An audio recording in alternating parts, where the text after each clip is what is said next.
Hello students, welcome to spring success study. Polytechnic entrance exam की preparation कर रहे हैं तो आज हम आपके लिए लेकर आए हैं 10 ऐसे टिप्स जिन्हें फॉलो करके आप बिना कोचिंग के और बहुत कम एफर्ट से एक अच्छी रैंक पा सकते हो और एक अच्छे कॉलेज में एडमिशन ले सकते हो। ये 10 टिप्स मैंने खुद अपने ऊपर अप्लाई किया है। इनको फॉलो करके मैंने अपनी पसंद का कॉलेज और अपनी पसंद की ब्रांच में एडमिशन लिया था। आज मैं आपको बताने वाली हूँ इस वीडियो में 10 ऐसे टिप्स जिनको फॉलो करके आप बिना कोचिंग के अच्छी रैंक ला सकते हो विद सेल्फ स्टडी, और 2 ऐसी गलतियाँ जिनको करने से आपकी मेहनत पर पानी फिर सकता है। आप भले ही आपने पूरा सिलेबस कंप्लीट कर लिया हो, सब कुछ पढ़ लिया हो, लेकिन ये 2 गलती आपको अच्छी रैंक लाने से रोक सकते हैं। बात करते हैं आज की 10 टिप्स के बारे में। इस वीडियो की लेंथ थोड़ी सी ज़्यादा हो सकती है, लेकिन आप अपने फ्यूचर के लिए 10 से 20 मिनट्स तो इन्वेस्ट कर ही सकते हो। जो लोग सीरियस हैं वो इसे लास्ट तक देखें। ये शुरू करते हैं आज की 10 टिप्स के बारे में। सबसे पहला है रीज़न ऑफ योर स्टडी। आपको पता होना चाहिए कि आप अगर इस एग्ज़ाम के लिए प्रिपरेशन कर रहे हैं तो क्यों कर रहे हैं, क्यों आपको पॉलिटेक्निक करना है, क्या होता है पॉलिटेक्निक। सबसे पहले आप ये डिसाइड करिए कि आपको पॉलिटेक्निक क्यों करना है। जब आपको इस बात की क्लैरिटी होगी कि आप जो कर रहे हैं वो क्यों कर रहे हैं, किस लिए कर रहे हैं और इससे आपके फ्यूचर पर क्या इफ़ेक्ट पड़ने वाला है, तो आपकी प्रिपरेशन की स्पीड डबल हो जाएगी, आपका मन लगेगा उसको करने में। आपको ऊपर आई बटन पे क्लिक करके वो वीडियो मिल जाएगा जिसमें मैंने पॉलिटेक्निक के बारे में पूरी इन्फॉर्मेशन दी है। प्रिपरेशन स्टार्ट करने से पहले एक बार जा कर के उस वीडियो को ज़रूर देखिएगा। Second point is discipline schedule. अब डिसिप्लिन शेड्यूल सुन के कुछ लोगों के दिमाग में आ रहा होगा कि 4 बजे उठना है, 6 बजे ब्रेकफास्ट, 12 बजे लंच, शाम को 6 बजे डिनर एंड 10 बजे सो जाना, बीच में पढ़ाई करना। No, this is not the discipline schedule guys. Discipline schedule को लेकर के मेरा अपना ओपिनियन ये है कि अगर आपने अपने स्टडी हार्स फिक्स करे हैं कि आपको इतने घंटे पढ़ाई करनी है और इतने बजे से इतने बजे तक करनी है अकॉर्डिंग टू योर कंफर्ट, आप उस शेड्यूल को स्ट्रिक्टली फॉलो करिए, उसको मिस मत करिए। ऐसा नहीं है कि आज आपने सुबह 4 घंटे पढ़ाई करी, कल को 2 घंटे पढ़ाई करी, परसों को करी ही नहीं। नो, अगर आपने डिसाइड किया है कि सुबह में मुझे 2 ही घंटे पढ़ना है तो 2 घंटे फिक्स करके उसी टाइम पे पढ़िए, उसको मिस मत करिए। Third point is you have to apply 50-10 rule on your study patterns. मतलब आपको अपने स्टडी पैटर्न्स में 50-10 का रूल फॉलो करना पड़ेगा। आप एक साथ लगातार कई घंटे पढ़ाई नहीं कर सकते। अगर आप करते भी हैं तो 50 मिनट 1 घंटे के बाद की हुई पढ़ाई में काउंट नहीं होगी, क्योंकि उसे आपका माइंड याद नहीं रखने वाला है, आप उसे भूल जाओगे। 50 मिनट या 20 मिनट पढ़ने के बाद एक छोटा सा ब्रेक लें और उस छोटे से ब्रेक में कुछ ऐसा ना करें जिससे आपकी एनर्जी और ज़्यादा ड्रेन हो जाए। उसमें कुछ योगा करें, मेडिटेट करें, वॉक लें या फिर आप डीप ब्रेथ ले सकते हो। ये ट्रिक मैंने बहुत ज़्यादा फॉलो की है। मुझे पता नहीं था कि ऐसा कोई रूल होता है ड्यूरिंग माय स्टडी डेज़, पर मैं बाय डिफ़ॉल्ट ऐसा करती थी और इस ट्रिक की हेल्प से मैं जितनी भी पढ़ाई करती थी वो आज तक मुझे याद है। एंड ये ट्रिक मैजिक की तरह काम करती है। मतलब ऐसा हो ही नहीं सकता कि अगर आप इस ट्रिक को अप्लाई करके सही से अप्लाई करके पढ़ाई करो तो आप अब पढ़ा हुआ भूल जाओ, ऐसा नहीं होगा।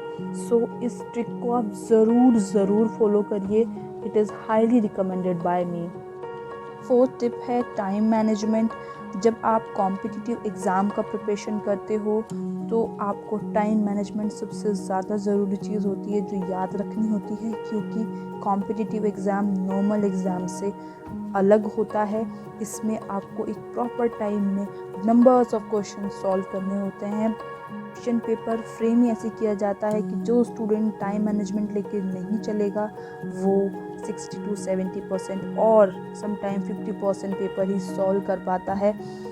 आपको एक टाइमर साथ में रखना है। जब आप क्वेश्चन सॉल्व करते हो तो आपको देखना है कि आप उसको सॉल्व करने में कितना टाइम ले रहे हो, एंड डे बाय प्रैक्टिसिंग आपको उस टाइम को रिड्यूस करना है। It's always better to do smart work rather than hard work. So हमारी 5th tip is about the smart study. Smart study से हमारा मतलब है कि आपको सिलेक्टिव ऑफ थिंग्स रिवाइज करनी है, सिलेक्टिव ऑफ थिंग्स के बारे में पढ़ाई करनी है। ऐसा नहीं है कि आप फर्स्ट पेज से जो प्रीफेस लिखा है उसको भी पढ़ रहे हो। मैंने बहुत से स्टूडेंट्स ऐसे देखे हैं, क्या करते हैं, बुक का पहला पन्ना खोलते हैं, प्रीफेस पढ़ते हैं, फिर ऑथर ने क्या बोला है वो पढ़ते हैं, फिर चैप्टर शुरू होता है तो उसकी भी पूरी कहानी पढ़ते हैं। उस सब चीज़ों की ज़रूरत नहीं होती। और एक और जो गलती करते हैं स्टूडेंट, कि जब एक दिन उन्होंने 4-5 पन्ने पढ़ लिए, अगले दिन फिर शुरू से शुरू करते हैं कि नहीं हम आज फिर उसका रिवीजन करेंगे। सो आपको स्मार्ट स्टडी करना सीखना है। स्मार्ट स्टडी के लिए मैं अलग से एक वीडियो बनाने वाली हूँ विदिन 1 वीक। आप मेरे चैनल को सब्सक्राइब करके रखिए, आपको वो वीडियो देखने को मिल जाएगी। अब बात करते हैं आपके एग्ज़ाम से रिलेटेड। सो आपकी पॉलिटेक्निक के एग्ज़ाम में जो मोस्टली सिलेबस आने वाला है वो आपके 10th से आने वाला है। सो सबसे पहले आपको क्या करना है, आपने अपने बोर्ड एग्ज़ाम के लिए अपने मैथ्स और साइंस को अच्छे से पढ़ा होगा, नो डाउट। आपको प्रिपरेशन स्टार्ट करने से पहले पूरा अपना मैथ्स, पूरा साइंस आपको अच्छे से पढ़ाई कर लेना है। इसमें आपको हार्डली 1 वीक लगेगा, क्योंकि ऑलरेडी आप अभी एग्ज़ाम दे के आए हो, आपने पूरा पढ़ाई होगा। सो एक बार अपने 10th की मैथमेटिक्स की NCERT की बुक नोट कर लीजिए। NCERT की book 10th mathematics and science NCERT की बुक पूरी तरह से अच्छे से पढ़ लीजिए। उसके बाद आपको अपनी 9th क्लास और 10th क्लास की मैथमेटिक्स एंड साइंस की NCERT की बुक्स के सारे एग्जाम्पल, सारी जितनी भी एक्सरसाइज उसमें गिवन है उसकी प्रैक्टिस करनी है। और फिर अगर आपके पास टाइम है तो आप किसी साइड बुक की एक्सरसाइज की प्रैक्टिस भी कर सकते हो। प्लस आपको एक बुक परचेज़ करनी है जो कि पॉलिटेक्निक्स एंट्रेंस एग्ज़ाम के बारे में हो।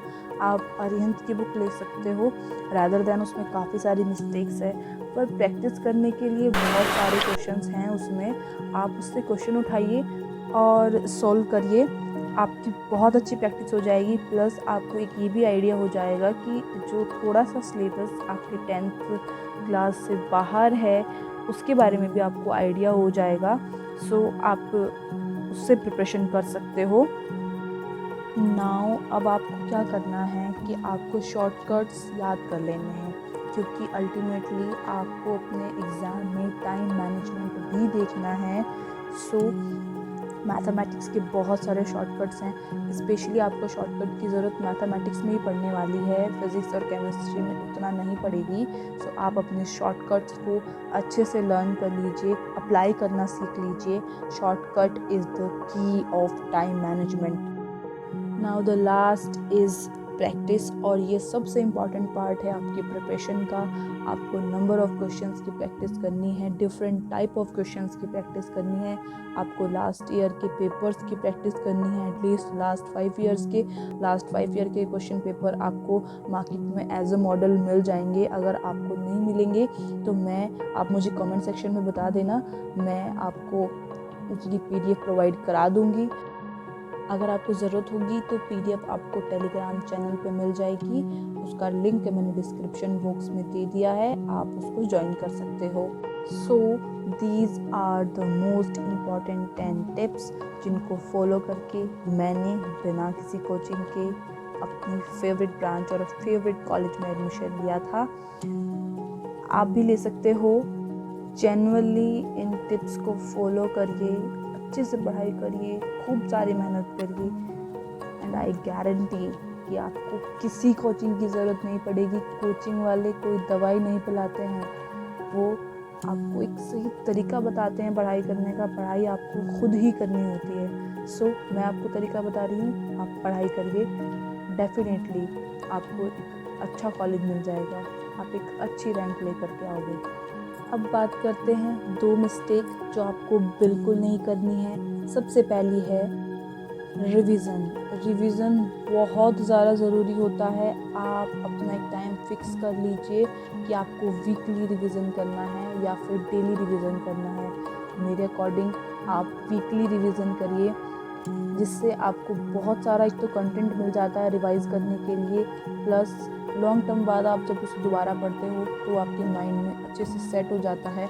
रिवीजन स्किप मत करिएगा गाइस, बिल्कुल मत करिएगा। रिवीजन रिवीजन रिवीजन रिवीजन अपने दिमाग में बिठा लीजिए। पढ़ने से ज़्यादा ज़रूरी है रिवीजन। जितना आपने पढ़ा है उसे आप भूले नहीं। अगर आप उसे भूल गए तो पढ़ने का फ़ायदा ही क्या हुआ।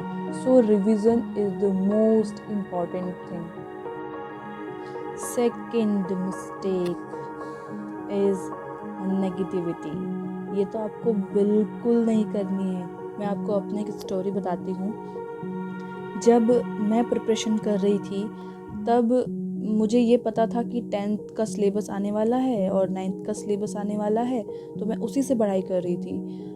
मेरे एग्ज़ाम से जस्ट 15 डेज़ पहले मेरे ब्रदर ने मुझे एक क्वेश्चन सेट ला के दिया जो प्रीवियस ईयर का था ऑब्वियसली।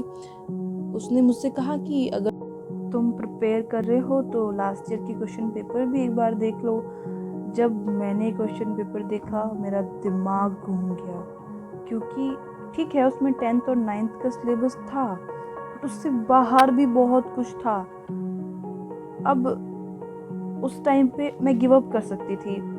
मेरे माइंड में आया भी कि मुझसे नहीं होगा, अब मैं क्या करूँ, मेरे पास कोई गाइडेंस नहीं है, कोई टीचर नहीं है जिससे मैं ये चीज़ें पढ़ सकूँ। बट मैंने होप नहीं छोड़ी। मैंने डिसाइड किया ठीक है, मैंने बहुत कुछ पढ़ लिया है, ऑलमोस्ट 60 to 70% सिलेबस मैंने पढ़ रखा है, मैं 30% के लिए क्यों रो रही हूँ। मुझे अपने 60 to 70% पे ध्यान देना चाहिए। मैंने 3 से 4 दिन में उसको बहुत अच्छे से रिवाइज़ कर लिया जितना मैंने पढ़ा था। उसके बाद मैंने बुक्स ली। मेरे ब्रदर ने मुझे सजेस्ट किया कि इन बुक्स से तुम्हें हेल्प मिल जाएगी ये बाकी का सिलेबस कवर करने में। ऑब्वियसली वो 11th की बुक थी और एक पॉलिटेक्निक की बुक थी जो स्पेशली पॉलिटेक्निक एंट्रेंस एग्ज़ाम के लिए ही बनाई गई थी। मैंने उस बुक से वो बाकी के टॉपिक कवर करने की कोशिश की और काफ़ी हद तक कवर भी किए विदाउट नेगेटिविटी। मेरे मन में ये बिल्कुल नहीं आया कि नहीं मैं नहीं कर सकती। मुझे था कि मैंने इतना कर लिया है, अब मैं ये भी कर लूँगी, मैं ज़रूर कर लूँगी। सो मैंने होप नहीं छोड़ी। सो आपको नेगेटिव बिल्कुल नहीं होना है, आपको होप नहीं छोड़ना है। आपके मन में ये नहीं आना चाहिए कि मैं नहीं कर सकता। आप कर सकते हो। आपसे जो स्टडी में बहुत पीछे हैं स्टूडेंट, जिनका माइंड उस लेवल पे काम भी नहीं करता, वो भी कर सकते हैं। आप तो बिल्कुल कर सकते हो, क्यों नहीं कर सकते। So don't under estimate the power of common man. या जोक्स अपार्ट, आप अपनी पावर को अंडर एस्टिमेट मत करिए। आप बहुत कुछ कर सकते हैं अगर आपने ठान लिया है तो ठान लीजिए। इस बार अपने पसंद की ब्रांच और अपने पसंद का कॉलेज हम लेकर ही रहेंगे। बने रहिएगा मेरे साथ मेरे चैनल पर। आपको आपके एग्ज़ाम से रिलेटेड इन्फॉर्मेशन और हेल्प आपको यहाँ पर मिलती रहेगी। वीडियो आपको अच्छा लगा हो तो प्लीज़ चैनल को सब्सक्राइब कर दीजिए, वीडियो को लाइक कर दीजिए और शेयर कर दीजिए। Thanks for watching. Best of luck, students.